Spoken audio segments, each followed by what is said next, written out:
بسم اللہ الرحمن الرحیم۔ السلام علیکم ورحمۃ اللہ وبرکاتہ۔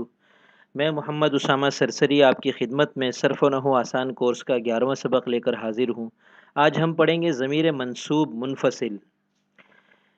جیسا کہ پہلے عرض کیا تھا، وہ، تو، تم، آپ، میں، ہم، ان الفاظ کو ضمیر کہتے ہیں اور عربی زبان میں 5 طرح کی ضمیریں ہیں: ضمیر مرفوع منفصل، ضمیر مرفوع متصل، ضمیر منصوب منفصل، ضمیر منصوب متصل، ضمیر مجرور متصل۔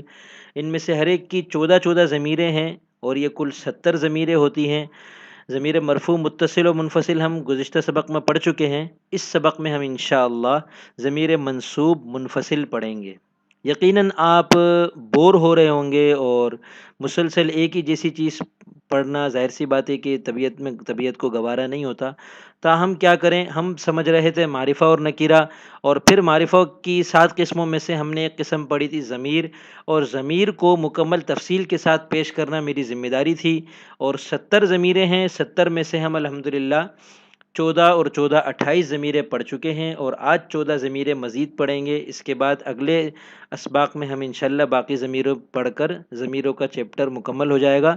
اور یہ بہت اچھی چیز ہے اور بہت زیادہ مزیدار چیز ہے، بہت زیادہ کام آنے والی چیز ہے۔ ضمیریں اگر آتی ہوں انسان کو تو وہ بولنا اس کے لیے عربی آسان ہو جاتا ہے، اس کے لیے عربی کو سمجھنا آسان ہو جاتا ہے، بات کو سمجھنا آسان ہو جاتا ہے۔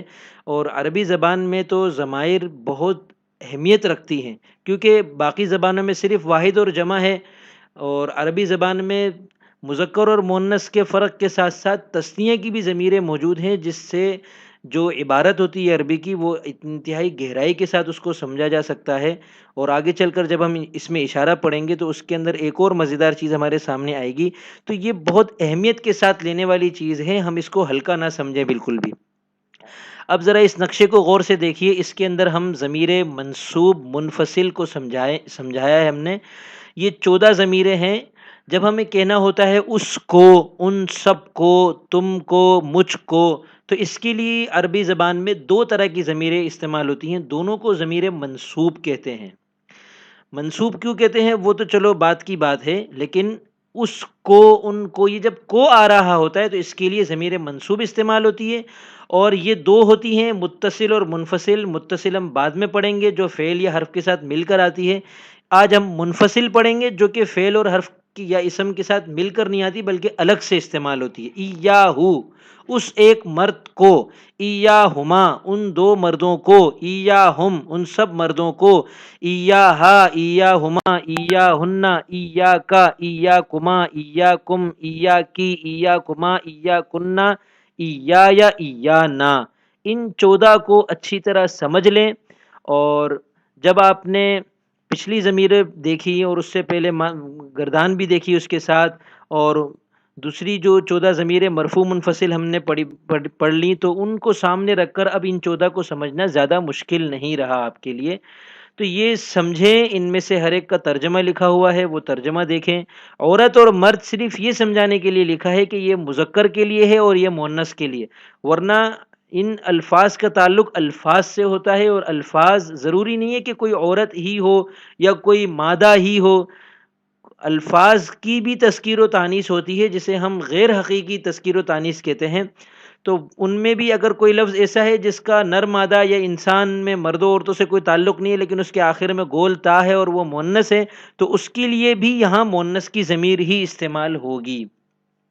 یہ انشاءاللہ ہم آگے چل کر جب مثالوں کے ساتھ مشق بھی کریں گے تو اس میں مزید تفصیل سامنے آئے گی۔ فی الحال آپ اس نقشے کو اچھی طرح سمجھیں، اور کام جو پیش کیا گیا ہے اس کو لکھ کر مجھے ضرور دکھائیں۔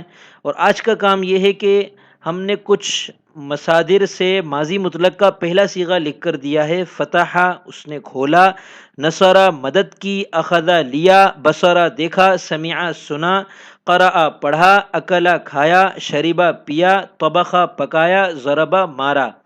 ان الفاظ میں سے کسی بھی لفظ سے، بلکہ ان الفاظ میں سے ہر لفظ سے ایک ایک مثال آپ کو پیش کرنی ہے۔ ہر لفظ سے ماضی مطلق کا کوئی بھی صیغہ آپ بنائیں۔ مثلا فتح سے آپ نے بنایا فتحت، میں نے کھولا، یہ ہم پچھلے سبق میں پڑھ چکے تھے۔ اب ان 14 ضمیریں جو اس سبق میں دی گئی ہیں، ان میں سے ایک بھی کوئی بھی ایک ضمیر اس کے ساتھ لگائیے۔ جب مثلا فتح ایاہو، میں نے اس کو کھولا. اب اس کا ترجمہ بنا میں نے اس کو یا میں نے اسے کھولا. یہ اس طرح آپ ہر لفظ سے ایک ایک مثال کم از کم لکھ کر مجھے دکھائیے کہ ایک فعل کا ایک اس میں سے کوئی بھی ایک لفظ لیں، اس کا کوئی بھی ماضی مطلق کا صیغہ بنائیے، اس کے آگے ایاہو ایاہما میں سے کوئی بھی ایک ضمیر جوڑیے اور اس پورے جملے کا ترجمہ لکھ کر مجھے دکھائیے، تاکہ اگر آپ کہیں غلطی کر رہے ہوں تو میری نشاندہی کے بعد آپ کو درست راہ مل جائے. جتنی زیادہ مثالیں آپ لکھیں گے، جتنی زیادہ آپ مشق کر کے مجھے دکھائیں گے، اتنا زیادہ انشاءاللہ آپ کا فائدہ ہوگا.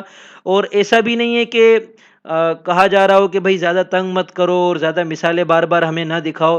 ہم تو یوٹیوب پر قدم ہی اس لیے رکھا ہے تاکہ یہاں پر ہم مثبت سرگرمیوں کو بھی پھیلانے میں اپنا حصہ ضرور ڈالیں. تو یہاں آپ جتنی زیادہ مثالیں پیش کریں گے، جتنے زیادہ کمنٹس کریں گے، ہمیں اتنی زیادہ خوشی ہوگی اور ہماری اتنی زیادہ حوصلہ افزائی ہوگی. والسلام.